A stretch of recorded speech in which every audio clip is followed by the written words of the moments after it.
Imagem duplicada descortina-se para as laterais. Imagem interna do plenário vazio, em letras brancas direto do plenário. Já estamos de volta com o direto do plenário. Já temos, portanto, a expectativa da entrada dos ministros no plenário do Supremo Tribunal Federal. Começando nesse instante, acompanhamos a sessão ao vivo direto do plenário. Boa tarde, senhoras ministras, ministra Rosa Weber, nossa vice-presidente, ministra Carmen Lúcia, nossa decana, ministro Imagem do plenário Gilmar interno. Mendes, Ministros em Ricardo plenário. Lewandowski está Ao aqui centro no da mesa, o nosso ministro vídeo, presidente, excelentíssimo ministra ministro Carmen Luiz Lúcia, Fux. ministro Dias Toffoli no vídeo, ministro Luiz Alberto Barroso ainda não entrou, mas vai entrar, ministro Luiz Edson Fachin, ministro Alexandre de Moraes, ministro Nunes Marques, ministro André Mendonça e doutor Antônio Augusto Brandão de Aras, nosso procurador-geral da República. Vamos dar início à abertura da 16ª sessão ordinária do plenário do Supremo Tribunal Federal, com a leitura da ata da sessão anterior. Ata da 15ª sessão extraordinária do plenário do Supremo Tribunal Federal, realizada em 26 de maio De de pé no 2022. plenário à esquerda do ministro Presidência do senhor presidente, ministro Luiz Carmen Fux, Lília presentes Oliveira da de sessão, Souza, senhores assessora-chefe do ministros plenário. Gilmar Mendes, Ricardo Lewandowski, Carmen Lúcia, Dias Toffoli, Rosa Weber, Roberto Barroso, Edson Fachin, Alexandre de Moraes, Nunes Marques e André Mendonça. A assessora está de pé, à esquerda do ministro presidente. Doutora Lindora Maria Araújo. Na imagem, Abriu-se a mulher de sessão às pele 14 horas branca, e 29 cabelos minutos. loiros abaixo Sendo dos lida e ombros. aprovada a ata da Veste uma sessão beca anterior. preta. Não havendo nenhuma objeção... Imagem do plenário. Ao fundo, parte da plateia. Senhoras ministras, Algumas poltronas ministros, ocupadas. O Procurador-Geral da República recebi um ofício de excelência, o ministro Luiz Edson Fachin, presidente do TSE. Ao centro da mesa, em formato da letra U invertida, o ministro presidente, excelentíssimo ministro Luiz Fux, presidente do Supremo Tribunal Federal. 119, inciso 1º, linha A, e 121, parágrafo 2º, ambos da Constituição Federal, informa a mim que o ministro Alexandre de Moraes completará o primeiro biênio como membro no Tribunal Superior Eleitoral em 2 de junho de 2022. Então, hoje faz-se necessária a votação dessa vaga, que, na verdade, é a recondução do ministro Alexandre de Moraes. Já todos os colegas votaram pela via eletrônica e eu comunico que há 10 votos para o ministro Alexandre de Moraes e 1 voto para a ministra Carmen Lúcia. Vossa Excelência, ministro Alexandre de Moraes, é declarado reconduzido ao cargo do ministro do Tribunal Superior Eleitoral. Presidente, só para agradecer novamente a confiança que dou meus pares no Supremo Tribunal Federal para poder iniciar esse segundo biênio sob a presidência do ministro Luiz Edson Fachin, para que nós possamos continuar preparando as eleições do segundo semestre. À esquerda da mesa, com a palavra, o ministro Alexandre de Moraes. Eleições tranquilas, eleições limpas, eleições transparentes e, como diz nosso presidente do TSE, paz e segurança nas urnas e nas eleições. Muito obrigado, ministro Alexandre de Moraes. E vamos prosseguir no julgamento da arguição de descumprimento de preceito fundamental 381. Faço uma resenha. Após o voto do ministro Gilmar Mendes, relator, conhecia da arguição de descumprimento de preceito fundamental e julgava a procedente, no que foi acompanhado pelos ministros Nunes Marques, André Mendonça e Alexandre de Moraes, dos votos dos ministros Rosa Weber, Edson Fachin e Ricardo Lewandowski, que não conheciam da arguição e, no caso superado a preliminar, julgavam improcedente o pedido, e dos votos dos ministros Roberto Barroso e Carmen Lúcia, que conheciam e julgavam procedente o pedido, o julgamento foi suspenso. Faltam 2 votos, do ministro Dias Toffoli e o meu. Então, eu concedo a palavra à Sua Excelência, o ministro Dias Toffoli. Boa tarde, senhor presidente. Boa tarde, senhoras ministras, senhores ministros. Um cumprimento especial ao ministro Alexandre de Moraes por essa recondução. Embora seja para a nossa rotina algo da tradição do nosso Supremo Tribunal Federal, a recondução, mas também nesse período marca mais uma vez um momento de reafirmação da confiança do Supremo Tribunal Federal e do respeito do Supremo Tribunal Federal à Justiça Eleitoral e o seu compromisso de estar... De forma remota, quem vota é o ministro Dias Toffoli. 6 que lá estão, 3 como titulares. O ministro está em local com fachada do STF ao fundo. Na pauta, a DPF 381, requerente CNT. Cumprimento o senhor Procurador-Geral da República, doutor Augusto Aras. Cumprimento os advogados, em especial os que se manifestaram na presente arguição de descumprimento de preceito fundamental. Senhoras e senhores que nos acompanham, uma boa tarde a todos. Passo, senhor presidente, ao voto, fazendo uma pequena resenha inicial.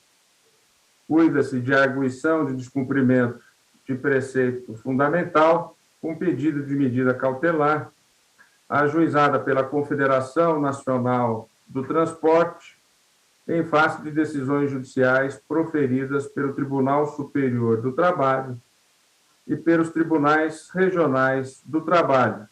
Segundo se alegam, abro aspas, afastam a incidência do artigo 62, inciso 1, da consolidação das leis trabalhistas para condenar empregadores ao pagamento de horas extras e horas trabalhadas em dias de descanso antes da vigência da Lei Federal número 12.619 de 2012, nada obstante as convenções coletivas pactuadas entre transportadoras e motoristas, prevendo a ausência de controle de jornada externa de trabalho.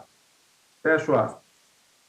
Nas sessões dos dias 25 e 26 de maio passado, o relator apresentou o voto pelo qual julga procedente a arguição para, abro aspas, declarar a prevalência do disposto em convenções e acordos coletivos pactuados entre empregadores e motoristas profissionais externos no tocante à aplicação do artigo 62, inciso 1 da CLT... STF julga processo contra a decisão do STT que condenou empresas ao pagamento de horas extras para motoristas profissionais. Na pauta, a DPF 381, requerente CNT. Quem vota é o ministro Dias Toffoli. No âmbito das negociações coletivas do direito do trabalho, consignando a jurisprudência deste Supremo Tribunal, que reconheceu a validade de acordo ou negociação coletiva de trabalho. Em suma, considera o relator que, ao afastar a validade de cláusulas de acordos ou convenções coletivas negociadas mediante procedimento regular, a Justiça do Trabalho teria desconsiderado o processo de deliberação entre sindicatos de empregados e empregadores, os quais presumem-se equânimes, ofendendo, portanto, os princípios constitucionais da segurança jurídica, da isonomia, da livre iniciativa e da supremacia das convenções e dos acordos coletivos. Acompanharam o eminente relator os ministros Nunes Marques, André Mendonça e Alexandre de Moraes. Abriu a divergência a ministra Rosa Weber, em voto pelo qual deixou de conhecer da arguição inicialmente, ante a inobservância do princípio da subsidiariedade. A ministra remete a controvérsia ao campo fático probatório de cada processo judicial, visto que a existência de efetivo controle de jornada pelo empregador, a excluir a incidência do artigo 62, inciso 1 da CLT, era circunstância aferível em cada caso concreto, conforme ocorreu nas decisões impugnadas. A eminente ministra suscita, para tanto, o princípio da primazia da realidade do direito do trabalho.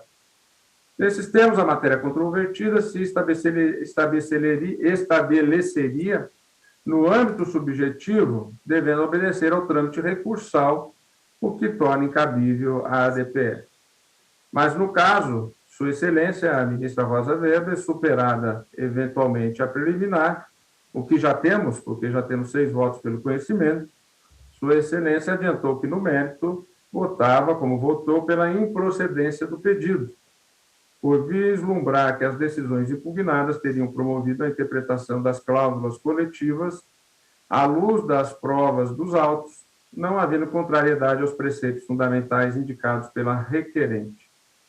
Acompanham-na integralmente os ministros Edson Fachin e Ricardo Lewandowski, tanto no não conhecimento quanto na improcedência. O ministro Luiz Roberto Barroso, por seu turno, conhece da ação e, no mérito, a julga improcedente. Para tanto, de início, o ministro reafirma a jurisprudência firmada no julgamento do recurso extraordinário 590.415 de Santa Catarina, que versava sobre o plano de dispensa incentivada, estabelecido em acordo coletivo, no qual foi reconhecida a possibilidade da prevalência das negociações coletivas sobre a legislação trabalhista,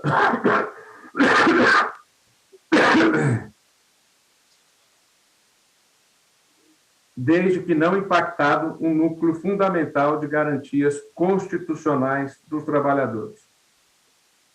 No entanto, entende Sua Excelência que, no caso presente, não estaria em discussão a questão relativa à prevalência do acordado sobre o legislado, e sim a aplicabilidade ou não de cláusula de acordo coletivo, a partir da satisfação de um pressuposto fático que só poderia ser aferido no caso concreto. Acompanhou, conhecendo da ação, mas julgando improcedente, a ministra Carmen Lúcia. Feito esse breve relato do estado em que se encontra o julgamento, passo ao voto. Primeiro, quanto ao não conhecimento da arguição. A ministra Rosa Weber não conhece da presente arguição, entendimento que até o momento recebeu, como dito, a adesão dos ministros Edson Fachin e Ricardo Lewandowski. Na pauta ADPF 381, requerente CNT. Quem vota é o ministro Dias Toffoli. O ministro vota por videoconferência. Qualquer solução de natureza ampla e geral pelo Supremo Tribunal Federal. Os documentos juntados aos autos pela requerente CNT, no intuito de comprovar a alegada violação a preceitos fundamentais, dão conta de que o problema de fundo suscitado por ela, eventual afastamento das cláusulas convencionais relativas à jornada do motorista que exerce trabalho externo, é circunstância que não pode ser aferida em abstrato por essa Corte. O autor juntou ao processo diversas, reitero aqui e enfatizo, o autor juntou ao processo diversas convenções. Não estamos a julgar uma única convenção que seja de âmbito nacional. São diversas convenções celebradas entre representantes de empresas de transporte e trabalhadores, sindicatos dos trabalhadores do setor, cujas cláusulas relativas ao motorista que exerce atividade externa nas próprias convenções trazidas na inicial, apresentam diferentes redações, dando margem também a diferentes interpretações ou aplicações conforme cada caso concreto. E, com certeza, não trouxe à autora todas as convenções coletivas existentes na nação brasileira. Também as decisões judiciais trabalhistas, juntadas ao processo, vão em diferentes caminhos, ora cotejando a cláusula convencional com as circunstâncias do caso concreto, ora afastando de pronto a norma coletiva por implicar renúncia a direito do trabalhador.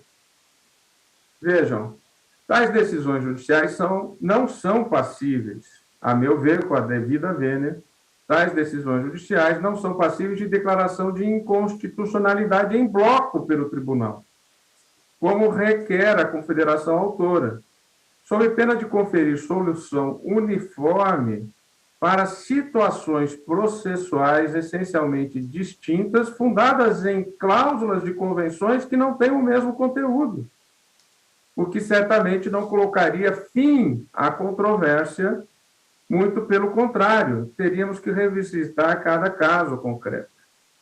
Por fim, noto que o presente caso trata de situações remanescentes que se estabeleceram até 2012, quando entrou em vigor a Lei 12.619, que assegurou ao motorista profissional... Na pauta ADPF 381, requerente CNT.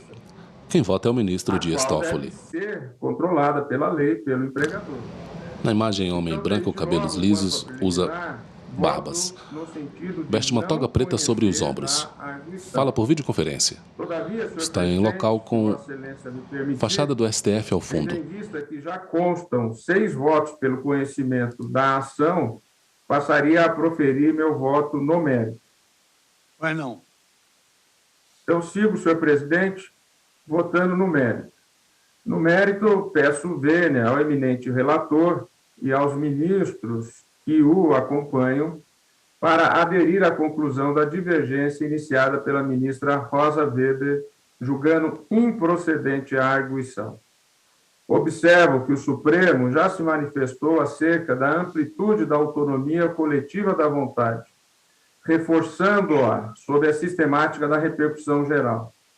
Refiro-me ao julgamento já multicitado do RE 590.415, julgado em 30 de abril de 2015, de relatoria do eminente ministro Roberto Barroso. Naquela sentada, o plenário analisou cláusula de acordo coletivo que previa plano de demissão incentivada em que se transacionava a rescisão do contrato de trabalho. STF julga processo contra decisão do TST que condenou empresas ao pagamento de horas extras para motoristas profissionais. A DPF 381, requerente CNT. Relator é o ministro Gilmar Mendes. Recusa a validade a transação com tal amplitude, em seja violação ao ato jurídico perfeito, artigo 5º 36, ou ao direito dos trabalhadores ao reconhecimento dos acordos coletivos, artigo 7º 26? Essa era a pergunta. A unanimidade, o plenário acompanhou o entendimento expressado pelo relator, ministro Barroso, cuja premissa central foi a diferenciação entre as dimensões individual e coletiva da autonomia da vontade. De fato, entre os sujeitos da relação individual de trabalho, observa-se classicamente no direito do trabalho uma assimetria de poder, o que justificaria uma limitação da capacidade de transacionar direitos por parte do trabalhador individualmente, de forma a evitar que a condição de subordinação o leve a agir em prejuízo próprio. Na seara individual, portanto, o protecionismo da legislação trabalhista figura como medida de equilíbrio da correlação de forças entre empregado e empregador, visando tutelar os direitos da parte presumidamente e realmente mais vulnerável. De outra sorte, no direito coletivo do trabalho, essa desvantagem não se pressupõe, considerando que os empregados figuram nesse âmbito enquanto categoria, ou seja, atuam coletivamente em prol de suas demandas, sendo necessariamente representados pelo sindicato respectivo, entidade que, por sua vez, goza de proteção constitucional, conforme o artigo 8º da Constituição Federal. Assim sendo, nas negociações coletivas, as contratantes atuam com equivalência de forças e recebem do ordenamento jurídico tratamentos assemelhados, abrindo-se espaço para a manifestação da autonomia da vontade de forma mais ampla, apta a vincular as partes naquilo que lhes confere benefícios, bem como naquilo que lhes restringe direitos trabalhistas, ainda que previstos em lei. Com efeito, os instrumentos de negociação coletiva são reconhecidos e prestigiados pela Constituição de 1988 como direitos dos trabalhadores, tendo sido resguardada às categorias regularmente representadas por sindicatos a capacidade de dirimirem entre si os próprios conflitos e de estabelecerem as regras às quais se sujeitarão as relações trabalhistas.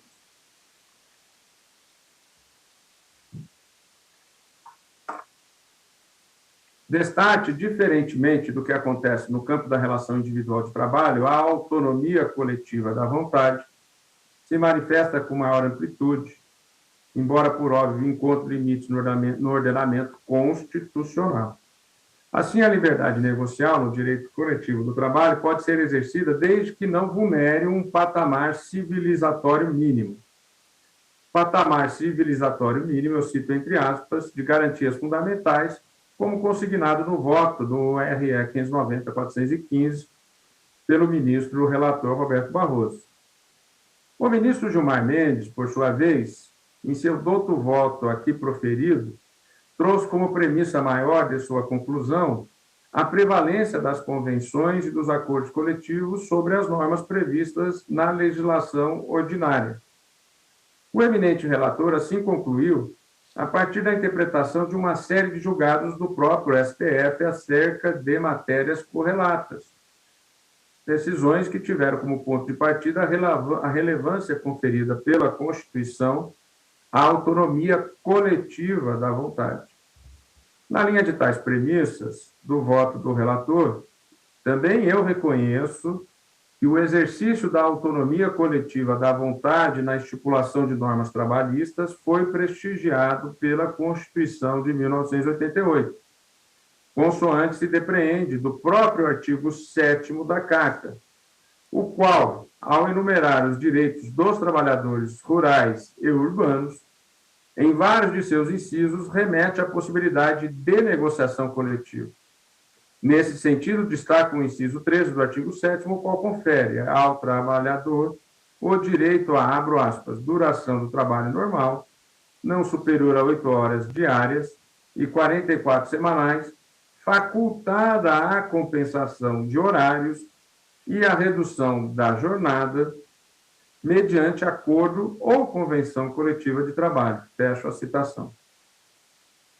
Dito isso, digo que adiro integralmente às premissas do voto do relator, razão pela qual, inclusive, esclareço que subscrevo a tese que integra o dispositivo do seu voto, assentando também a, abro aspas, prevalência do disposto em convenções e acordos coletivos pactuados entre empregadores e motoristas profissionais externos, no tocante à aplicação do artigo 62.1 da CLT nas relações jurídicas regidas antes da entrada em vigor da Lei Federal 12.619/2012, fecho aspas. Mas, não obstante, não avanço ao ponto de julgar a ação direta procedente, pelo simples fato de que, no meu entendimento, o caso presente não comporta a solução abrangente requerida pela Confederação Autora de se reconhecer a inconstitucionalidade das decisões da Justiça do Trabalho que negam a incidência do artigo 62.1 da CLT e condenam os empregados a pagar horas extras e horas trabalhadas em dias de descanso. E isso porque dos próprios elementos que acompanharam a inicial. Na leitura das convenções juntadas aos autos, observo que a questão atinente ao regime de trabalho do motorista que exerce atividade externa, nas próprias cláusulas de convenções trazidas pela autora, é abordada de forma diversa, em diferentes convenções, de acordo com a sua circunscrição sindical. Note que determinadas cláusulas expressamente afastam o controle de jornada, enquanto outras tão somente fazem remissão ao 62.1 da CLT, sendo certo que, neste último caso, muitas vezes deixando que caberia avaliar as circunstâncias concretas para verificar se está presente ou não o pressuposto fático, qual seja a impossibilidade do controle da jornada. Dito de outro modo, determinadas convenções trazem a presunção da impossibilidade de controle de jornada, conforme devidamente acordado, enquanto outras não trazem essa presunção. E, na própria cláusula da convenção, abre margem para a interpretação das circunstâncias do caso concreto. A título exemplificativo, eu faço a separação de 2 blocos de cláusulas de convenções que foram trazidas na inicial pela entidade requerente, agrupando-as nas 2 categorias aqui descritas. E cito inicialmente as cláusulas que, no meu entendimento, excluem expressamente o controle de jornada. Na pauta DPF 381, requerente CNT. Quem vota é o ministro Dias Toffoli, por videoconferência. abro aspas, cláusula 23ª, jornada externa, aplicam-se aos trabalhadores exercentes de atividade externa os dispositivos do artigo 62.1 da CLT, isentos de controle de jornada de trabalho. Fecho aspas. Vejam aqui já nessa primeira desse bloco, expressamente isenta o controle de jornada de trabalho. Nesse mesmo bloco, do documento 8, página 26, cláusula 36ª, já é uma outra convenção, de um outro local. Compensação de jornada de trabalho. Parágrafo único. Os motoristas ajudantes em viagem não estão sujeitos a controle de horário de trabalho nos termos do artigo 62, inciso 1 da CLT.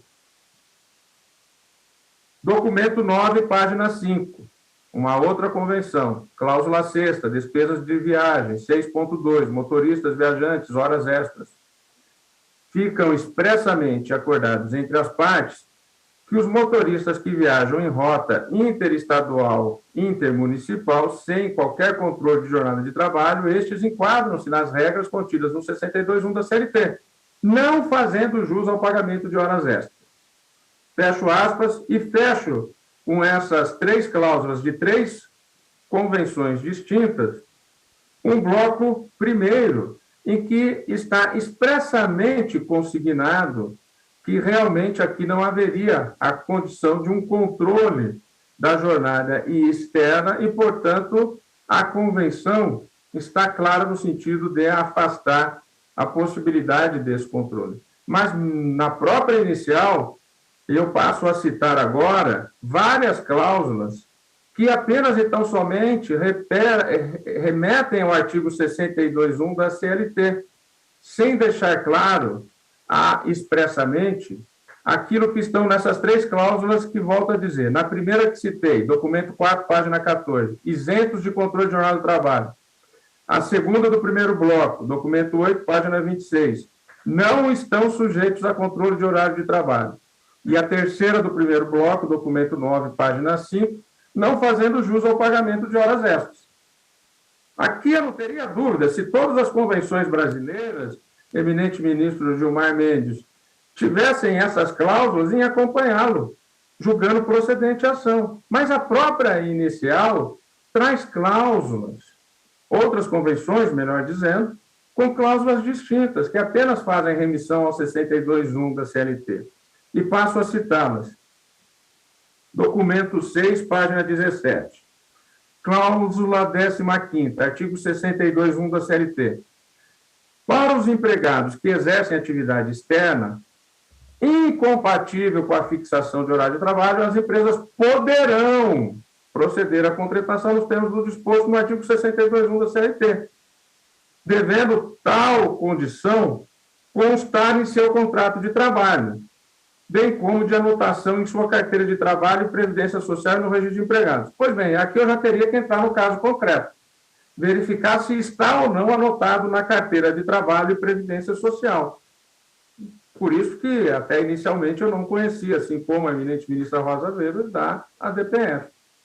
Cito uma segunda convenção, documento 11, página 22, nesse segundo bloco. Cláusula 31ª, controle de jornada.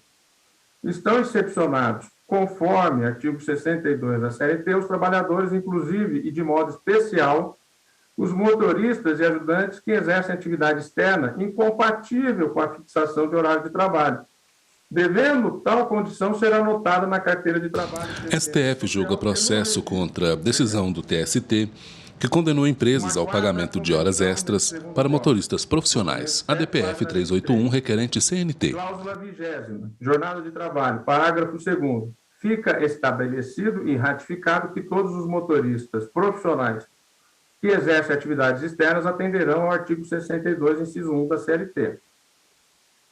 E ainda mais 2 convenções trazidas na inicial, documento 7, página 13. Cláusula 28ª, trabalho externo, de acordo com o 62 da CLT, os empregados que exerçam função externa sem controle de horário, assim como vendedores, ajudantes e motoristas, entre outros, não estão sujeitos ao horário de trabalho estabelecido naquele diploma legal. E, por fim, documento 14, página 5, cláusula 10ª, jornada de trabalho e horas extras, parágrafo 3º, aplica-se aos trabalhadores exercentes de atividade externa o disposto no artigo 62.1 da CLT, em face de inexistência de fixação do horário de trabalho e da impossibilidade do cumprimento do disposto no artigo 74, parágrafo 3º do mesmo diploma legal. Pois bem, nesses dois blocos eu quero mostrar que as várias convenções trazidas na inicial, elas têm situações distintas. Algumas expressamente, realmente dizem que é impossível o controle das jornadas, outros fazem simples remissão ao 62.1 da CLT. E, me desculpe, é mais fácil a leitura do dispositivo. 62, inciso 1. Os empregados que exercem atividade externa incompatível com a fixação de horário de trabalho, devendo tal condição ser anotada na carteira de trabalho e previdência social e no registro de empregados.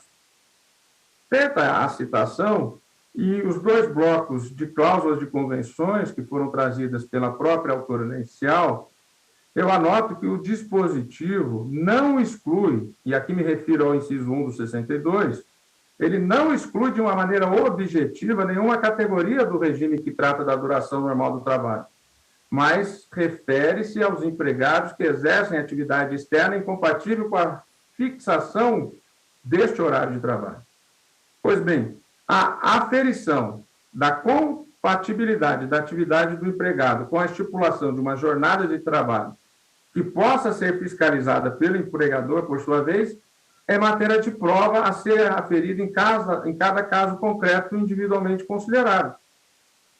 Poderia entendê-la de pronto afastada pela negociação coletiva naquele primeiro bloco de convenções que eu citei as cláusulas, porque são expressas em abrir mão do controle do horário de trabalho. Nesse segundo bloco, as cláusulas não o fazem.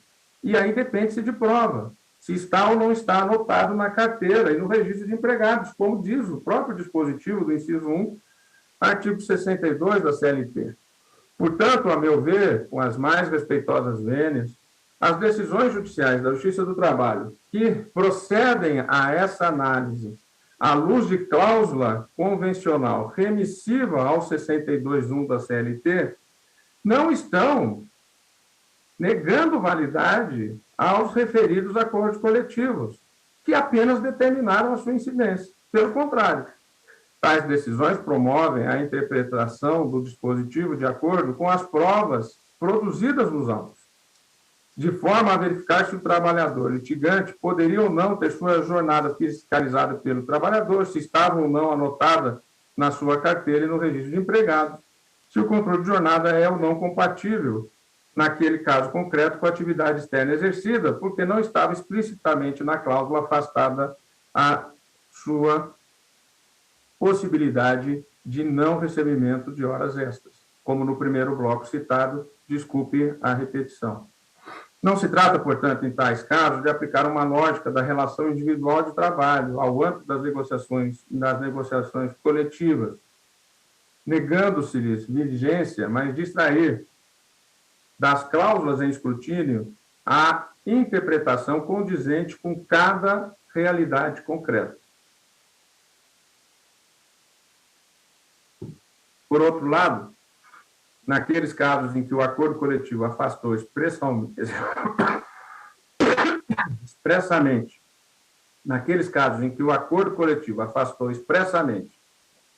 o regime de controle de jornada, a não submissão a esse regime é plenamente válida, por decorrer do legítimo exercício da autonomia coletiva da vontade. E aí, como eu já disse anteriormente, volto a dizer que seriam aqueles casos que eu me referi do primeiro bloco que cito meu voto, não deve a Justiça do Trabalho fazer qualquer cotejo... Quem vota é o ministro Dias Toffoli, por videoconferência. Expressamente afastada a possibilidade do recebimento das horas extras. No entanto, também nesse caso, a correção da decisão da Justiça Trabalhista dependerá do que estiver expressamente contido na norma coletiva, como aqui trouxe. E como numa DPF, temos como distinguir todos esses acordos. Portanto, no meu entendimento, a forma como essas convenções foram redigidas é central na determinação do correto regime aplicável em cada caso aos motoristas que exercem atividade externa. Por isso, a solução da presente controvérsia perpassaria a análise de cada convenção e do modo como decidiu a Justiça do Trabalho em cada caso, o que, com as devidas vênias, no meu entender, não seria da nossa competência no Supremo Tribunal Federal por essa via aqui, e não me sinto habilitado a proferir uma decisão de procedência genérica, embora, como dito anteriormente, comungue das premissas do eminente relator. Outro sim, fato é que as cláusulas convencionais são atos normativos e, como tais, estão suscetíveis a diferentes interpretações, conforme é possível perceber a partir das cláusulas que aqui citei a título exemplificativo. Essa constatação reforça a minha conclusão de que a presente controvérsia não comporta uma resposta geral e abstrata por esta Corte, cabendo, em verdade, as instâncias ordinárias definirem a melhor solução para cada caso, à luz das respectivas cláusulas convencionais. E assim, em face de todo o exposto, consigno expressamente, na parte dispositiva do meu voto, que adiro às premissas do voto do eminente relator, ministro Gilmar Mendes, no sentido da prevalência das cláusulas de convenções e acordos coletivos pactuados entre empregadores e motoristas profissionais externos no tocante à aplicação do artigo 62.1 da CLT, nas relações jurídicas regidas antes da entrada em vigor da Lei Federal 12.619/2012, mas tendo em vista que essa análise deve se dar em cada caso concreto, à luz do que efetivamente disposto nas respectivas convenções e acordos coletivos, julgo a ação improcedente. É como voto, senhor presidente. Obrigado, ministro Dias Toffoli. Vossa Excelência, então, adere e forma... Vossa Excelência julga... Improcedente, mas adoto as premissas do voto do relator. Que as cláusulas das convenções prevalecem sobre a legislação. Fora aquele núcleo, evidentemente, que já decidimos e estamos a decidir, inclusive no próximo ano, que não podem, que estão previstos na própria Constituição. Então, enquanto tese, eu adiro ao relator. Mas, no caso concreto, eu não vejo como dar uma solução geral e abstrata a todos os casos, porque teríamos que analisar todas as convenções nas várias circunscrições territoriais, sindicais da nação brasileira e verificar cada acordo, o que cada acordo disse. Isso é função da Justiça do Trabalho. Por isso, eu acompanho a eminente ministra Rosa Weber na improcedência da ação. O meu voto se assemelha muito ao do ministro Barroso. Vejo o ministro Barroso, saúdo Sua Excelência, na tela, ele julga também improcedente, mas eu penso que Sua Excelência também, do ponto de vista das premissas, concorda com a posição de que o acordado vale sobre o legislado. Exatamente, ministro Toffoli. Essa mesma é a minha posição, coincide com a que Vossa Excelência acaba de veicular. Intervém o ministro Roberto Barroso. Muito obrigado, ministro Dias Toffoli. Vossa Excelência, então, forma a maioria que julga improcedente o pedido. Anotando que, inicialmente, eu não conheceria da ação. Vencido nessa parte, julgo improcedente. Adotando a premissa do ministro relator. Parece complexo, mas é simples. Tá bem. Eu vou depois concluir o julgamento, ao declarar o resultado, eu vou abordar a admissibilidade e o mérito. Em primeiro relatório que Sua Excelência, o relator, apresentou, há inúmeras, milhares de ações voltadas em relação ao mesmo tema. Hoje em dia, o direito busca a eficiência, ou seja, quanto maior for o espectro da decisão jurisdicional, mais eficiente será a prestação da justiça. Nós aqui temos admitido fungibilidade em ações de controle concentrado, como a DI para a DPF, a DPF para a DI e assim por diante. Por outro lado, quando se imaginou reduzir o volume dos processos judiciais, o que nos motivou a criar o denominado incidente de resolução de demandas repetitivas, foi exatamente um colóquio que ocorreu na Itália sobre tutela jurisdicional e azione seriale, ou seja, as teses eram homogêneas, mas havia milhares de ações. Ora, é melhor do que o judiciário se debruçar sobre a decisão de milhares de ações de recursos, é firmar efetivamente uma tese numa ADPF que serve exatamente para se voltar contra várias decisões dos tribunais quando a matéria é controversa. Então, por essa razão, e pela cláusula da duração razoável dos processos, que abarca no seu núcleo essencial a possibilidade de uma ação resolver uma série de outras ações e de outros recursos, eu considero admissível a ADPF, assim como fizeram os ministros aqui que eu vou mencionar e que formaram a maioria pelo conhecimento. Em segundo lugar, me relembro que Santiago Dantas afirmava que o mundo jurídico é um mundo de declarações de vontade.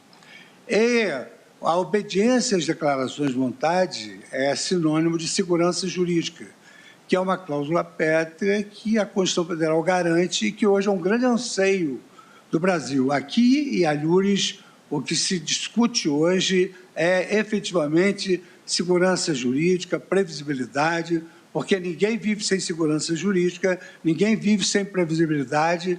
Um país que não oferece segurança jurídica, principalmente em alguns segmentos da atividade econômica, ele é conjurado do ranking Doing Business do Banco Mundial, segundo anota um professor Simeon Djankov, que é um especialista da análise econômica do direito. Por outro lado, lendo o voto de Sua Excelência, o ministro relator, eu verifico que esse acordo coletivo, tratando de direitos transindividuais, ele é anterior à lei. A lei nós não poderíamos nem analisar, porque seria matéria infraconstitucional. Mas aqui vigora uma regra constitucional também do tempus regit actum, que é um consectário da irretroatividade das leis e, a fortiori, um consectário também da segurança jurídica. Por outro lado, quando se empreende um acordo coletivo, algo que o ministro Elisa Vax aduzia ao conglobamento, ou seja, é preciso verificar que ali são estabelecidas várias cláusulas que encerram transigências, transações. E, desde há muito, o próprio Código Civil destacava que a transação faz coisa julgada.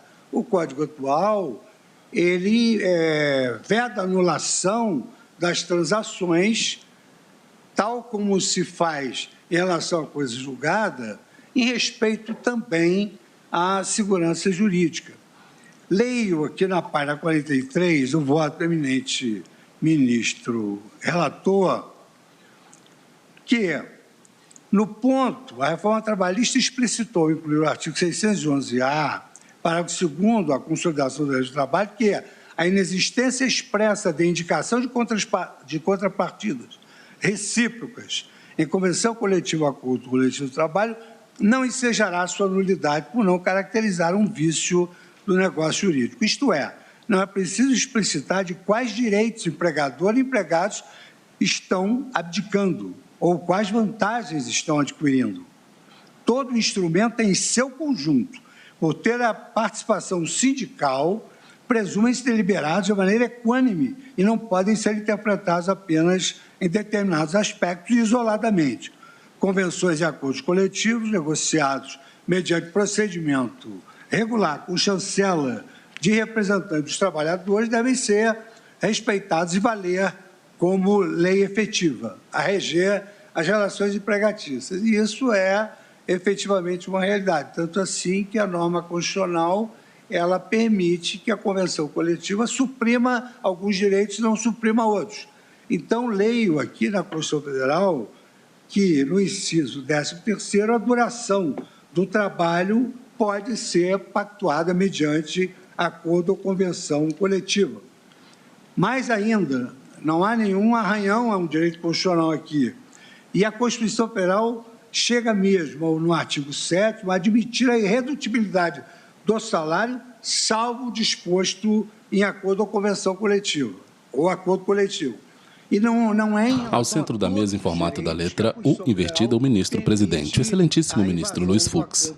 Mas, nesse caso, ela permite, foi lavrado O ministro tem o acordo coletivo. a Constituição em suas mãos. Eu entendo que a justiça laboral, ela afasta a validade da incidência do artigo 62, inciso 1º da Convenção das Leis do Trabalho, deixando de aplicar cláusulas de acordos e convenções coletivas em que deliberada sua aplicação à categoria para situações ocorridas antes da entrada em vigor da Lei Federal 12.619, que, eu repito, seria insindicável pela natureza infraconstitucional pela Suprema Corte.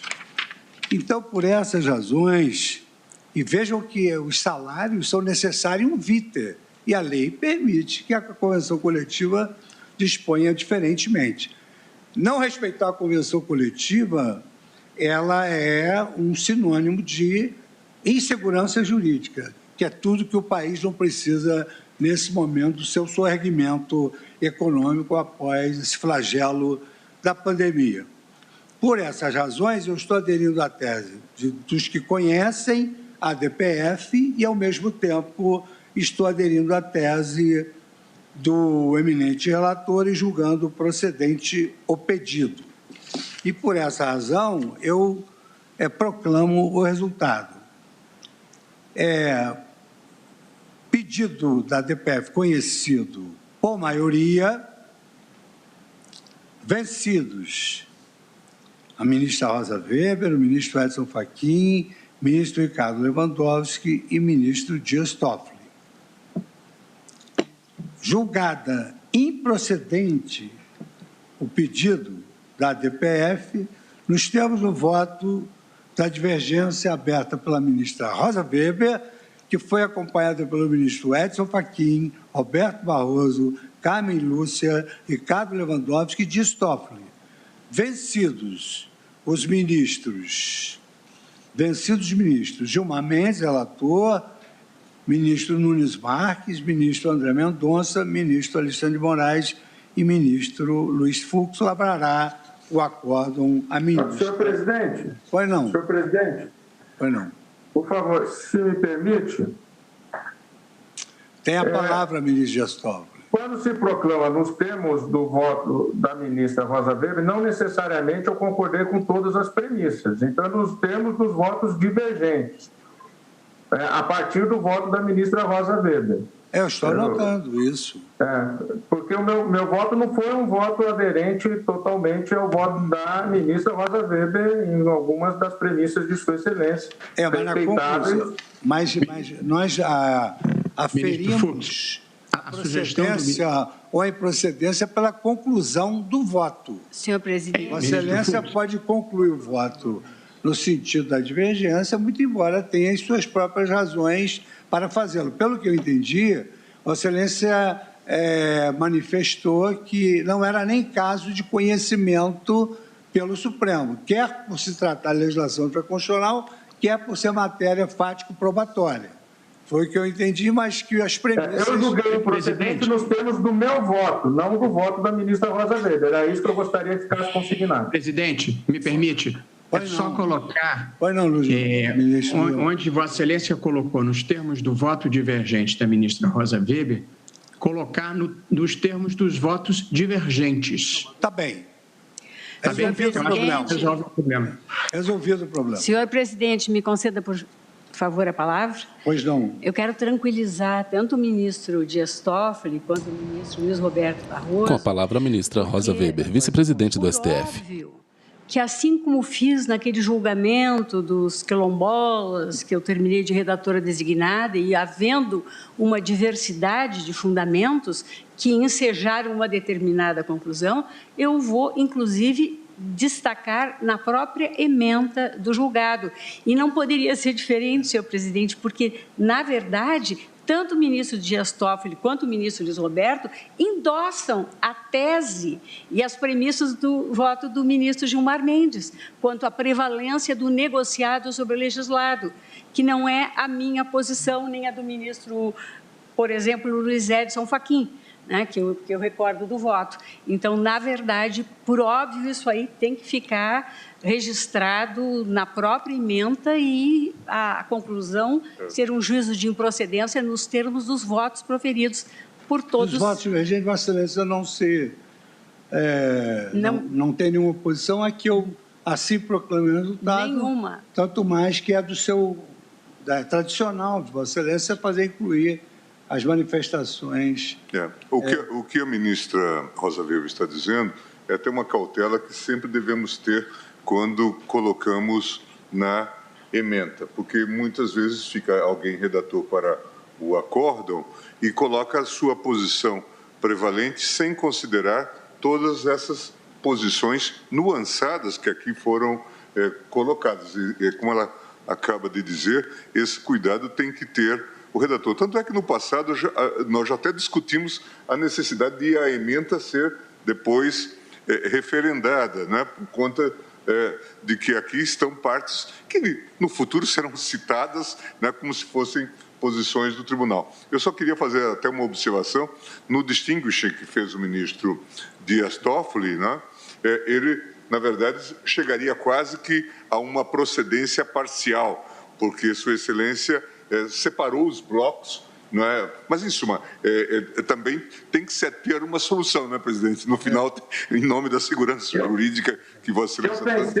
Eu pensei, ministro Gilmar, nessa solução de uma procedência parcial de acordo com os blocos de convenções que eu distingui. Sim.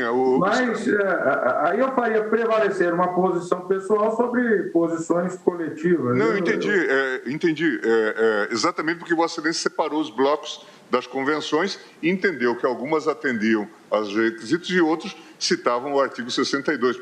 Mas só para pontuar mais um aspecto que certamente será relevante na formulação da emenda.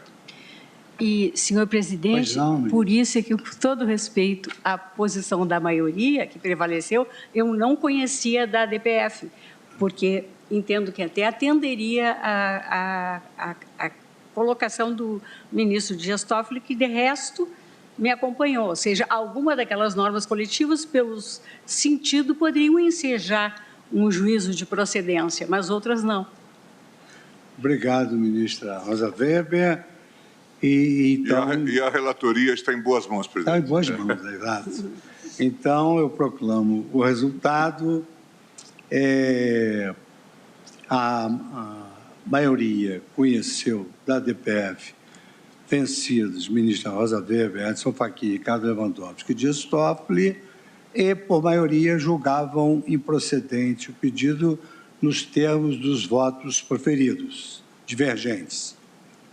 Vencidos, ministro relator Gilmar Mendes, ministro Nunes Marques, ministro André Mendonça, ministro Alexandre de Moraes e ministro Luiz Fux. Esse é o resultado e lavrará o acórdão Sua Excelência, com esmero de sempre, ministra Rosa Weber, nossa ministra presidente. O ministro consulta alguns papéis. Ministra Rosa Weber, a Vossa Excelência, que assuma a presidência e para apregoar o ARI subsequente. Muito obrigado.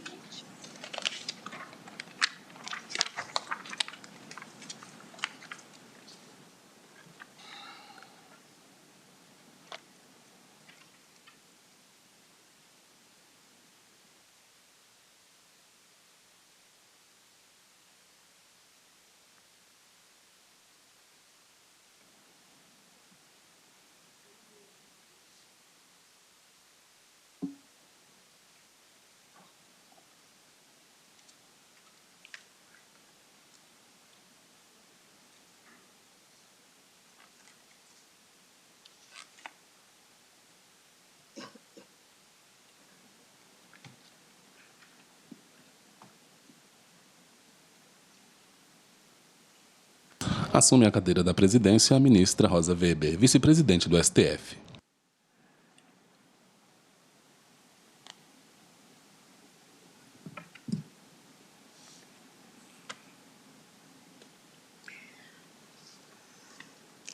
renovando os cumprimentos a todos, eu apregoo para a continuidade do julgamento. Ao centro da mesa, em formato da letra U invertida, a ministra Rosa Weber, vice-presidente do STF e presidente em exercício. Sob a relatoria do ministro Gilmar Mendes. Esse processo é oriundo de Goiás, tem como recorrente a Mineração Serra Grande S.A. e como recorrido Ademir Gomes da Silva. Ele diz com o tema 1046 da repercussão geral, relembro, validade de norma coletiva de trabalho que limita ou restringe direito trabalhista não assegurado constitucionalmente. Existem 66.453 processos sobrestados na origem e tal o relevo do tema na seara trabalhista que o eminente relator admitiu 19 amici curiae, sendo que nós temos 13 com pedido presentes e com pedido de sustentação oral.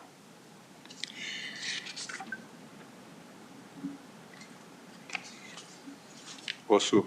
Eu vou passar a palavra ao eminente relator para que proceda o relatório, mas eu já adianto desde logo que nós teremos nas sustentações orais o tempo dividido para os amici curiae de maneira a que cada um poderá falar, se manifestar por 3 minutos. Pois não, ministro. Muito obrigado, presidente Rosa Weber. Boa tarde a Vossa Excelência a todos. Presidente, como Vossa Excelência já pregou, trata-se do julgamento do processo paradigma do tema 1046 da sistemática da repercussão geral, que versa sobre a prevalência de acordos e convenções coletivas nos termos do artigo 7º, inciso 26 da Constituição Federal. Cuida-se, na espécie, de agravo contra a decisão de inadmissibilidade de recurso extraordinário interposto em face de acórdão do Tribunal Superior do Trabalho, que afastou, em síntese, a validade da norma coletiva que suprimia direitos relativos a horas in itinere. Eis a ementa desse julgado. Agravo regimental, horas in itinere, norma coletiva, supressão, denegação de segmento, aplicação do artigo 557, caput do CPC, acerto da decisão agravada, não provimento. O artigo 557, caput do CPC, autoriza o relator a negar seguimento ao recurso quando manifestamente inadmissível, improcedente ou prejudicado, em razão do entendimento sumulado pelo respectivo tribunal.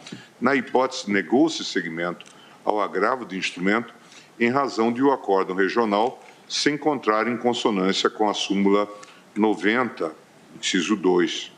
No presente agravo, embora a parte recorrente demonstre seu inconformismo, reiterando as teses anteriormente esposadas, não apresenta argumentos que demovam a decisão denegatória do agravo de instrumento. Por tal razão, deve ser mantido o deciso ora agravado. Agravo regimental a que se nega provimento. O recurso extraordinário interposto com fundamento no artigo 102, 3A da Constituição aponta-se violação aos artigos 5º, 2, 55, 35, 7º, 13 e 26 do texto constitucional. Nas razões recursais, alega-se a necessidade de manutenção do pactuado em negociação coletiva, por meio da qual se estabeleceu que não seriam pagas como extra as horas in itinere, em razão do princípio da prevalência do acordo coletivo de trabalho, da autonomia da vontade das partes contratantes e da segurança jurídica. A requerente sustenta que o Tribunal de Origem afronta a Constituição Federal ao assentar a invalidade do ajustado no referido instrumento, ao fundamento de supressão do direito previsto no artigo 58, parágrafo 2º da CLT, que trata do tempo despendido pelo empregado até a efetiva ocupação do posto de trabalho. Argumenta-se que o Supremo já reconheceu a existência de repercussão geral. Em pauta, agravo no recurso extraordinário 1.121.633, Mineração Serra Grande S.A. contra Ademir Gomes da Silva. Em acordo coletivo. Além disso, questiona-se a possibilidade de o Poder Judiciário conferir outro conteúdo à vontade das partes e substituir os critérios estabelecidos em normas convencionais por elas definidas para impor os seus próprios. Aduz-se que, apesar de aparentemente tal cláusula ser desfavorável ao empregado, o instrumento coletivo, no conjunto, apresenta normas favoráveis que tutelam de maneira adequada o interesse dos trabalhadores. Cabe ressaltar que o Tribunal Superior do Trabalho indeferiu o processamento dos embargos de declaração opostos concomitantemente ao recurso extraordinário. Contra essa decisão, a parte ora recorrente interpôs agravo, ao qual foi negado provimento com aplicação de multa. Por esse motivo, após esse julgamento, a parte recorrente complementou as razões do apelo extremo no que tange à multa imposta por litigância de má-fé nos termos dos artigos 80 e 81 do CPC, além de reforçar as razões de mérito anteriormente expostas. Inicialmente, neguei seguimento ao recurso extraordinário por entender serem aplicáveis ao caso as súmulas 279 e 454 desta Corte, motivo pelo qual foi interposto agravo regimental. Em nova análise do caso, verifiquei que a discussão dos autos, isto é, acerca da validade da norma coletiva que limita ou restringe direito trabalhista, versa sobre matéria constitucional. Desse modo, reconsiderei a decisão agravada e julguei prejudicado o agravo regimental. Em 12 de 4 de 2019, submeti os autos ao plenário virtual, por entender que a discussão posta no recurso extraordinário possuía repercussão geral. Na ocasião, propus a reafirmação da jurisprudência da Corte sobre o tema. Todavia, ao final do julgamento virtual, apesar de reputar a questão constitucional e reconhecer a repercussão geral, o plenário não reafirmou a jurisprudência dominante sobre o caso, motivo pelo qual os autos são agora submetidos à apreciação do Pleno. Em 1º de 8 de 2019, determinei a suspensão de todos os processos pendentes, individuais ou coletivos, que versem sobre a questão posta nos presentes autos e tramitem no território nacional, nos termos do artigo 1035, parágrafo 5º do CPC.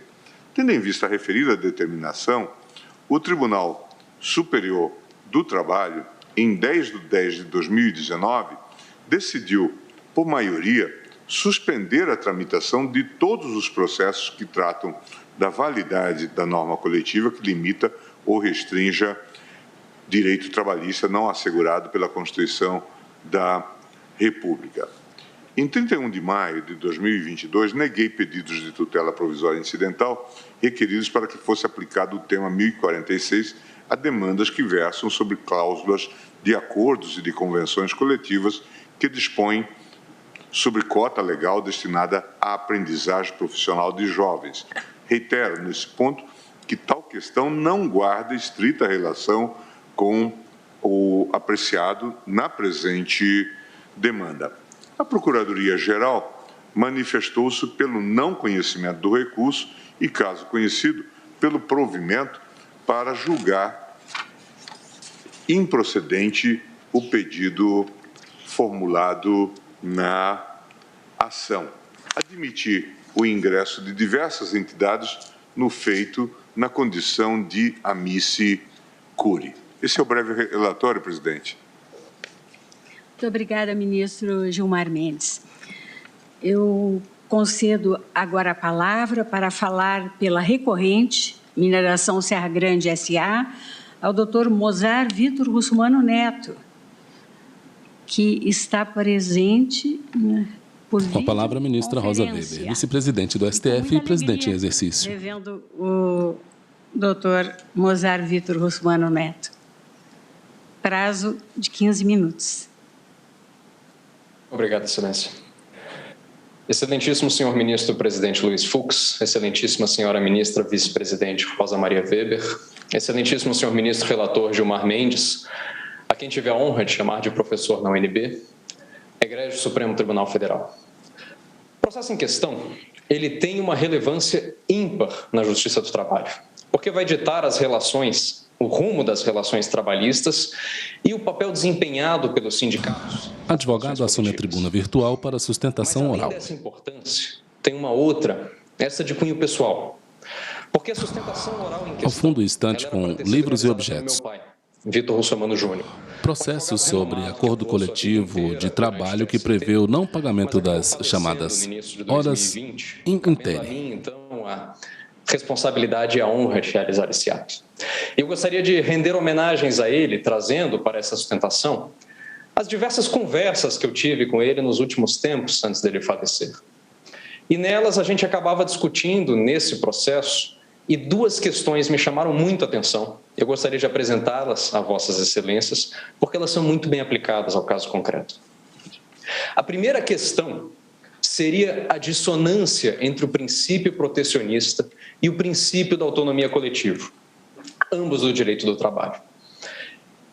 Inicialmente, é necessário frisar que é elogiável o protagonismo, o aspecto precursor do direito do trabalho, ao disciplinar a proteção aos empregados, principalmente porque há aspectos que desequilibram a relação entre esses empregados e os empregadores, como, por exemplo, o próprio aspecto econômico, dispar entre esses, e a própria existência de subordinação de um para com o outro na relação empregatícia. Mas esse princípio protecionista, ele tem que ser restrito ao direito individual do trabalho. Ele não pode ser aplicado no direito coletivo. Inclusive, há disposição constitucional nesse sentido. Não é possível entender que uma das partes na negociação coletiva, ela necessite da aplicação do princípio protecionista, porque a relação antagônica entre os princípios em questão se encontra inclusive na própria Carta Magna. A regra geral disposta no artigo 7º, 26 da Constituição, ela determina a autonomia coletiva das partes. Ela determina uma paridade de poderes. E mais do que isso, a Constituição Federal, quando ela trata de aspectos protecionistas aos empregados, ela faz exceção também quando há negociações coletivas, exatamente porque nessas negociações coletivas há paridade de poderes. O artigo 7º da Carta Magna, nos seus incisos 6º, 13, 14, ele traz essas flexibilizações. Há importantes direitos dos empregados, como questão de jornada, questão de salário, e traz a possibilidade de negociações coletivas disporem de forma contrária àquela disposta na Constituição. Mais do que isso, na prática, o princípio protecionista em questão, quando ele é aplicado em uma relação coletiva, ele pode gerar, inclusive, resultados prejudiciais, não somente para as empresas, mas também aos próprios empregados. Eu posso citar como exemplo recente a situação de um cliente do nosso escritório, uma empresa têxtil no interior do Nordeste, que negociou juntamente com o sindicato, em instrumento coletivo, cláusula que tratava do elastecimento do período anterior à jornada dos seus empregados. E nessa cláusula dispunha-se que aquele período não seria tempo à disposição. Eram 20 ou 30 minutos, não me lembro agora, destinados principalmente para a alimentação desses empregados. E essa alimentação era fornecida gratuitamente pela empresa. O colendo TST, nessa situação, acabou aplicando a súmula 449, declarou a invalidade da norma coletiva. O resultado foi que o período, então, foi objeto de condenação de horas extras. Mas mais do que isso, o resultado prático diante dessa situação foi que não houve mais negociação de tal benesse, cancelando-se, consequentemente, o fornecimento gratuito de alimentação para esses empregados. Resta claro que a aplicação do princípio protecionista, que era para proteger os empregados, prejudicou não apenas a empresa, mas neste caso, neste exemplo, também os próprios funcionários. É por esse motivo que o que se tem, o que se conclui, é que todo o exposto é que seria necessária a aplicação do princípio da autonomia coletiva, disposto, como falado, no próprio artigo 7º, 26 da Constituição. O segundo aspecto que me chamou a atenção nas conversas que eu tive com meu saudoso pai era o fato de que esse mesmo protecionismo da justiça do trabalho, ele também é aplicado algumas vezes, de forma na prática, a invalidar alguns institutos trabalhistas, somente porque esses institutos, em algumas situações, possuem situações de irregularidade. Em outras palavras, a gente discutia até que ponto as medidas de restrição a fraudes, a irregularidades, seriam válidas se elas acabarem por asfixiar por matar o próprio Instituto.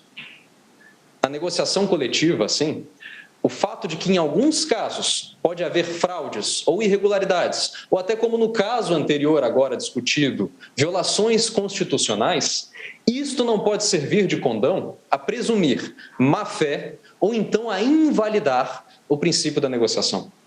Essas situações irregulares, elas podem existir, mas elas não servem de justificativa a afastar o princípio da autonomia coletiva e a determinar um protecionismo individual em negociações coletivas. Cabe à Justiça do Trabalho reforçar a regra geral, coibir concomitantemente essas exceções irregulares. E o caminho desse entendimento, inclusive, já está sendo trilhado pelo egrégio STF. Eu cito um recente julgado, tratado inclusive por Vossas Excelências, no caso anterior, sobre o Instituto Trabalhista, o PDV, o Programa de Demissão Voluntária, que costumava prever uma quitação ampla e geral ao contrato de trabalho e, através de negociações coletivas, era previsto e garantia, inclusive, ao empregado que aderisse, normalmente um significativo bônus pecuniário. Pois bem, inicialmente a Justiça do Trabalho possuía uma jurisprudência de que essa norma coletiva de que disciplinava o PDV, ela era inválida ante a possibilidade do empregador coagir o empregado a aderir, configurando fraude. A jurisprudência do TST, inclusive, não previa qualquer tipo de compensação desse bônus pecuniário com os débitos trabalhistas constantes da rescisão. Essa situação fez com que o PDV, que era tão útil em diversas situações, como, por exemplo, para oxigenar altos cargos de grandes empresas, ele deixasse de ser comumente utilizado. Este egrégio STF, ao contrário, ele acabou validando o Instituto no julgamento do recurso extraordinário 590.415. Esse entendimento, ele acabou por retomar a utilidade do PDV, sem impedir que a Justiça do Trabalho continue combatendo as situações em que se constate fraude ou alguma irregularidade. Um outro exemplo, ainda mais recente, de um Instituto Trabalhista validado por esta colenda corte é a própria questão da terceirização, julgada recentemente em 2018 na DPF 324. Esse instituto, ele foi tido como válido na regra geral. E importante a se notar é que, não obstante a terceirização ela tenha sido validada, não significa que a Justiça do Trabalho ela não possa coibir ainda as fraudes nesses casos. Tem uma aplicação de distinguishing pelo colendo TST e pela jurisprudência trabalhista de que, quando verificado, quando comprovado nos autos uma situação de fraude, como, por exemplo, subordinação direta na relação trabalhista de terceirização, ainda assim há o vínculo direto com o tomador de serviço. Estes são exemplos do caminho jurisprudencial historicamente trilhado pelo egrégio STF diante de institutos trabalhistas. São institutos esses validados nas regras gerais. E não precisa que potenciais fraudes que possam acontecer em casos isolados ou potenciais exceções sejam motivos para acabar com esses institutos.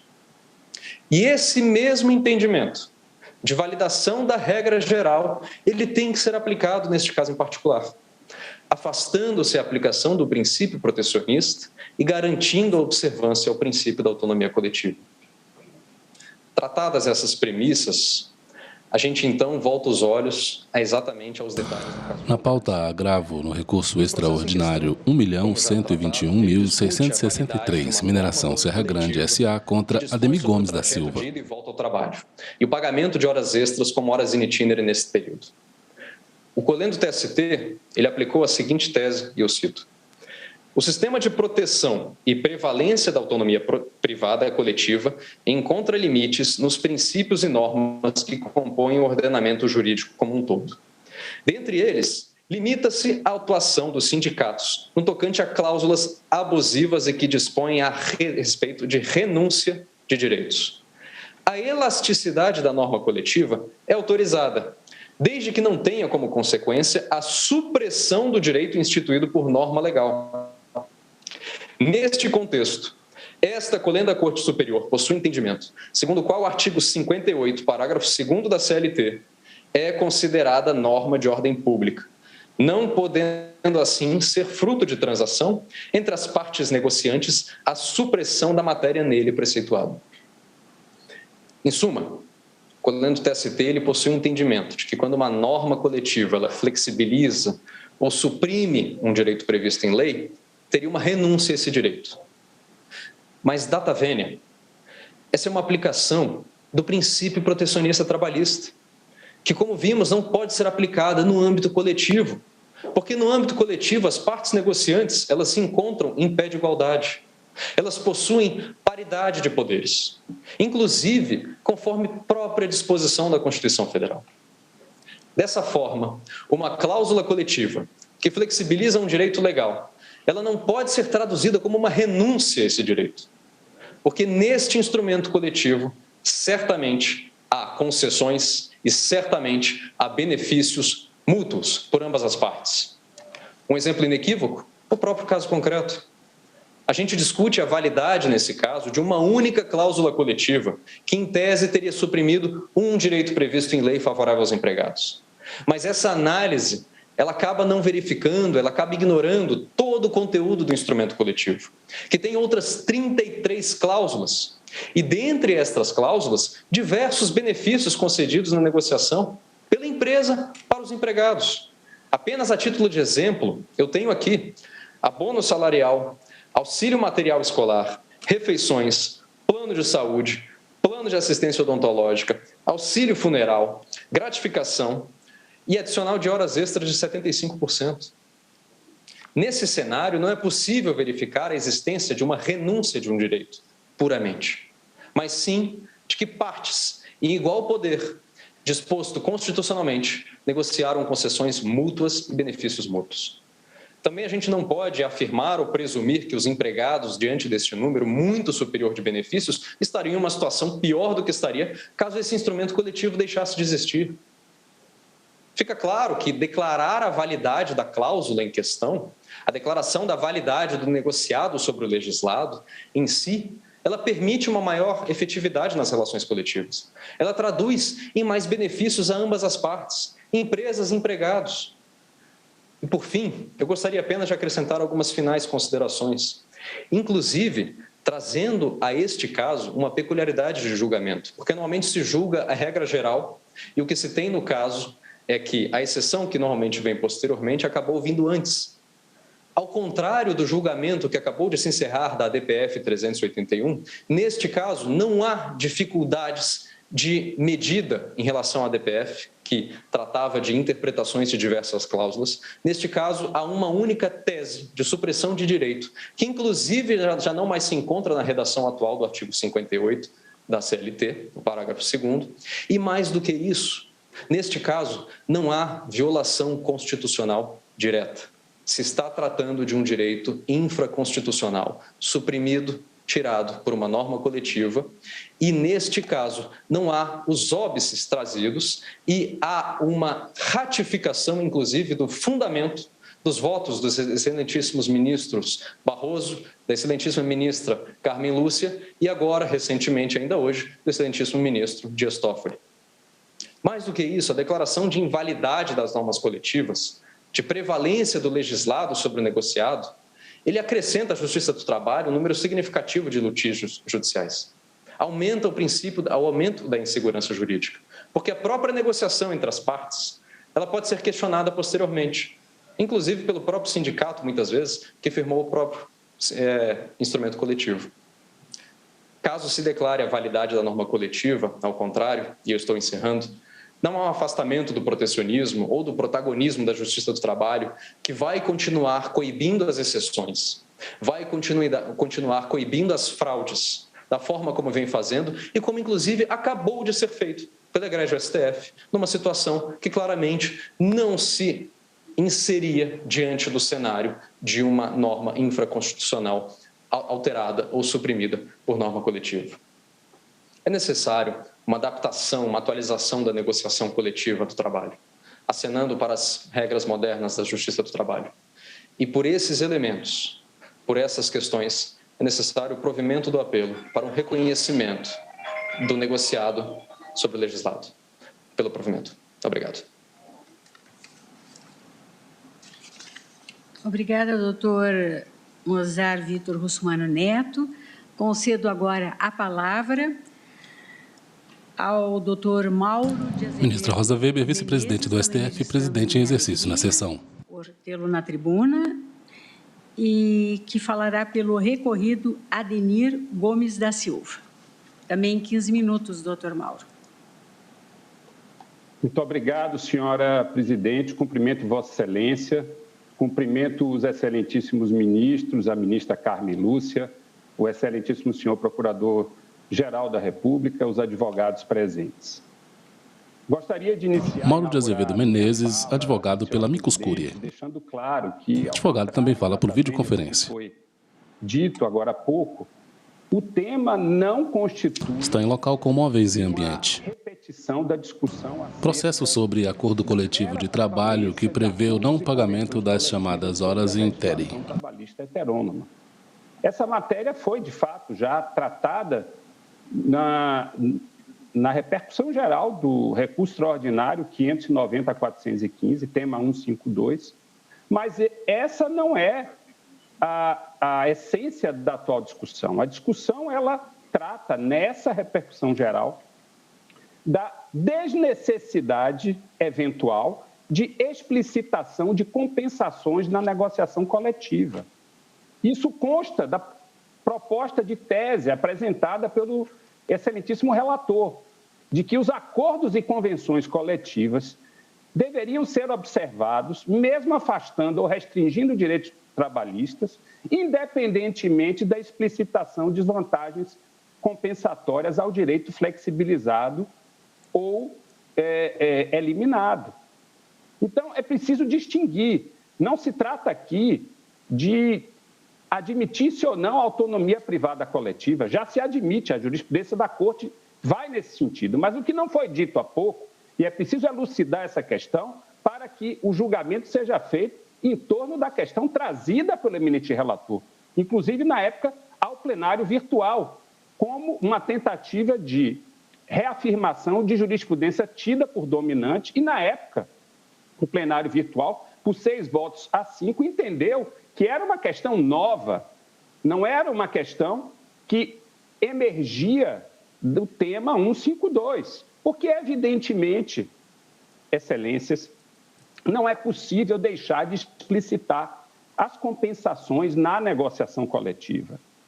O próprio tema 152 da repercussão geral, de relatoria do eminente ministro Luiz Roberto Barroso, deixou claro que a negociação coletiva, para limitar ou restringir ou eliminar direitos legais, ela precisa necessariamente contar com uma equivalência de forças, com a boa-fé objetiva das partes, com transparência, com lealdade e, sobretudo, com concessões recíprocas. Ora, como é possível verificar e confirmar a existência de concessões recíprocas se não for exigida a elucidação, a explicitação no próprio contrato coletivo dessas compensações, dessas condições de concessões recíprocas?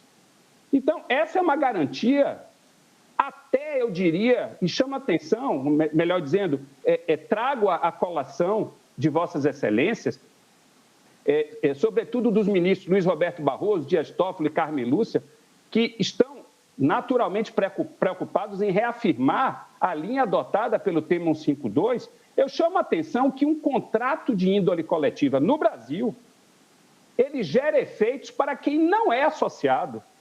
E o Supremo Tribunal Federal já mostrou uma grande preocupação com isso, quando diz que o não associado não pode ser compelido a contribuir para o sindicato. Existe uma preocupação sempre em relação ao exercício do direito de greve deliberado pelo sindicato, se o não associado pode ou não ser admitido a não aderir à greve. Ou seja, como é possível, então, que o sindicato faça um acordo que tem repercussão e prejuízos a direito de quem não é associado, sem sequer explicitar no texto do contrato, no texto do acordo da convenção, quais são as concessões recíprocas? É evidente que isso daí viola a transparência, viola a integridade da negociação coletiva. As vantagens compensatórias de garantias legais limitadas ou eliminadas, ela tem que constar no acordo. E na discussão do RE 590-415, o eminente ministro Luiz Roberto Barroso deixou claro à época que o plano de demissão voluntária, ele pressupunha o recebimento de uma importância correspondente a, muitas vezes, o valor da remuneração, como forma de compensação. O eminente ministro Teori Zavascki, quando julgou o RE 895-759, que foi aqui lembrado no julgamento antecedente, deixou claro que é válida a norma coletiva por meio da qual a categoria transaciona um direito legal em troca da concessão de vantagens, e Sua Excelência descreveu quais eram essas vantagens. Então, não é possível, seria um passo muito largo, ainda que se admita, é claro, nós pretendemos o improvimento, o desprovimento do recurso, mas se for provido, não é possível data vênia que conste da tese, até em homenagem ao que o ministro Luiz Roberto Barroso e a Corte decidiram no RE mencionado, e o próprio ministro Teori Zavascki fez valer no seu voto, não é possível que conste que a negociação pode ser feita e afastar ou restringir direitos trabalhistas, independentemente de explicitar as vantagens compensatórias. Isso daria margem a um vale-tudo. Isso daria margem até a uma suposição de que poder-se-ia violar a moralidade na pactuação coletiva. A direção sindical ficaria com um poder desmesurado de celebrar um acordo, aí sim, com renúncia, porque se não se explicita a vantagem compensadora, pode estar havendo uma mera renúncia. No mínimo, tem que se dizer, em função da obtenção de outros direitos, da garantia de emprego numa situação extrema. Tudo isso tem que ser dito. Não é possível que a negociação seja, portanto, um cheque em branco que vai ser assinado por dirigentes sindicais. É claro, a maioria deles exercem os seus mandatos à altura das responsabilidades que recaem sobre seus ombros, mas não é possível que, como regra, se estabeleça a desnecessidade de uma fundamentação, de uma explicitação de qual é a barganha que está ali sendo feita. Vantagens clandestinas podem, portanto, ser objeto desse acordo, em desfavor, eu lembro, não só dos associados, mas de quem sequer participa da Assembleia Geral dos Trabalhadores, os não associados. É esse o ponto que se discute aqui. É esse o tema, é disso que se trata. A negociação coletiva, Excelências, é um contrato de natureza coletiva. É um processo de entendimentos que leva à celebração desse contrato. Envolve uma transação, não uma mera adesão. Não é possível que haja uma renúncia, existe um interesse coletivo, uma grande responsabilidade. Portanto, a negociação coletiva ela não deve dar margem à aniquilação pura e simples de direitos trabalhistas. Isso subverteria a própria noção básica que alimenta e anima o sindicalismo, que é a reivindicação, a promoção de direitos coletivos individuais, a defesa de direitos coletivos individuais, a reivindicação. A Constituição privilegiou o sindicato. É bem verdade que o Supremo Tribunal Federal já estabeleceu algum abrandamento a essas garantias ao tratar do tema da terceirização, do negociado sobre o legislado, da contribuição sindical, mas aqui nós estamos, data vênia, diante de um ponto de inflexão. Se for admitido que o acordo convenção coletiva pode abrir mão de direitos sem qualquer explicitação de compensações, nós estaríamos efetivamente subvertendo o papel dos sindicatos. O papel dos sindicatos jamais pode ser simplesmente um papel de estabelecer a renúncia de direitos sem que haja, no mínimo, pelo menos, a explicitação pública e transparente para o conjunto da categoria da sociedade, onde é que existe aí alguma compensação de equilíbrio. Isso advém, Excelências, das próprias normas de direito internacional. A Declaração de Princípios e Direitos Fundamentais da Organização Internacional do Trabalho, em 2000, privilegiou o diálogo social, o fomento a garantias de negociação. E essas garantias, logicamente, são garantias que vão no sentido de favorecer o entendimento, a construção, e não a mera renúncia. É uma construção de partes conflitantes que chegam a uma síntese. Essa é a negociação coletiva. Pode haver até que se abra mão de direitos legais, mas explicitando em que circunstâncias, e que considerando quais elementos e quais são as vantagens, mesmo que imediatas, que os trabalhadores eventualmente venham a gozar, sob pena de estarmos aí no âmbito da negociação coletiva favorecendo abusos que sequer no plano do direito civil se admite nos contratos. Não é possível, é preciso rejeitar esses abusos ou a perspectiva de transformar a negociação coletiva numa caixa preta e que não se explicite qual é o conteúdo dessa barganha e os abusos possam vir, evidentemente, a proliferar. Isso atenderia a uma perspectiva de absolutismo do interesse empresarial que não me parece ter sido a intenção da Corte ao emitir o precedente no tema 152. Não se trata, portanto, e é bom dizer, o eminente colega que me antecedeu, a quem saúdo, deu a entender que haveria uma contraposição do princípio da proteção e do princípio da autonomia coletiva. Não é isso. A discussão aqui é sobre o alcance dessa autonomia privada coletiva, que não pode ser uma autonomia que negue a transparência, que negue o equilíbrio, que negue a razoabilidade e, portanto, desfavoreça a negociação coletiva. Negociação coletiva é diálogo, é colaboração. Negociação coletiva, senhores ministros e ministras, não é mera submissão. É preciso resgatar o elemento essencial do diálogo social para que, de fato, a negociação coletiva progrida no seio de uma sociedade democrática que não estabelece a imposição de interesses de uma parte social sobre outra parte social. Nós não podemos sair de um extremo ao outro, ainda que alguns imaginem que a prevalência da lei, mesmo havendo uma negociação coletiva, é algo indesejável, como ficou explícito no tema 152, não é possível ir para o outro extremo e permitir que a negociação coletiva ela se dê sem que haja sequer a explicitação dessas vantagens, dessas concessões recíprocas, que são, ao fim e ao cabo, o requisito de prevalência das negociações coletivas. Então, numa sociedade democrática, é preciso consignar, sim, quais são os elementos obtidos, quais são as garantias asseguradas, quais são as compensações transacionadas.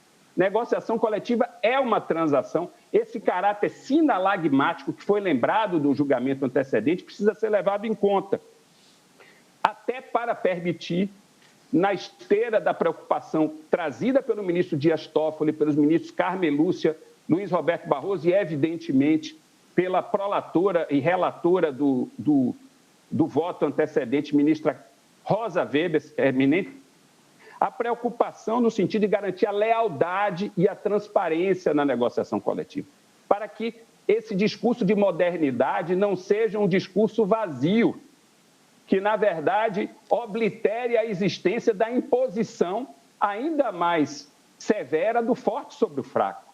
Negociação coletiva é equilíbrio. E esse equilíbrio ele começa a partir de um juízo de moralidade em que se evidenciem quais são os elementos negociados, que não haja caixa preta. Daí porque, senhores ministros, é preciso permitir que esse cotejo seja feito judicialmente.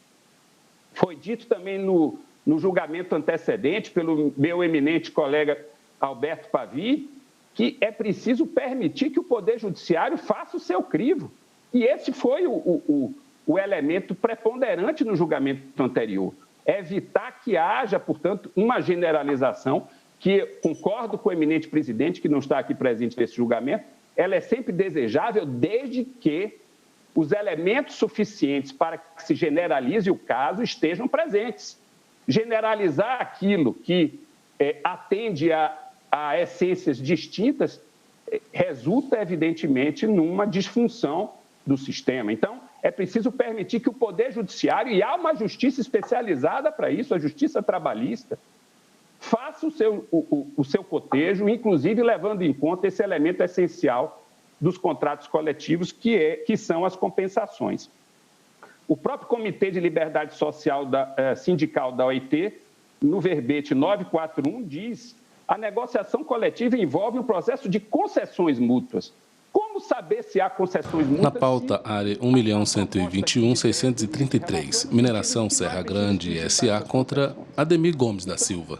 Eu fixo, portanto, o imperativo para concluir, senhor presidente, ao nosso ver, data vênia, de que se estabeleça o desprovimento do recurso em função do tema trazido pelo eminente relator, ou que, sendo provido, que a tese que advenha, ela reafirme a jurisprudência da Corte, inclusive a prevalência do negociado sobre o legislado, mas não deixe de consignar, e agora concluo com isso, o imperativo da adequada explicitação de vantagens compensatórias e direitos eventualmente transacionados, sem dar margem à consumação de mera renúncia que sequer se saberá que houve, uma vez que as concessões mútuas não estiverem explícitas. Agradeço muito, senhora presidente, excelentíssimos ministros e ministras da Corte, pela atenção, e aqui encerro a minha sustentação oral. Muito obrigado. Obrigada, doutor Mauro. Suspendo a sessão pelo prazo regimental.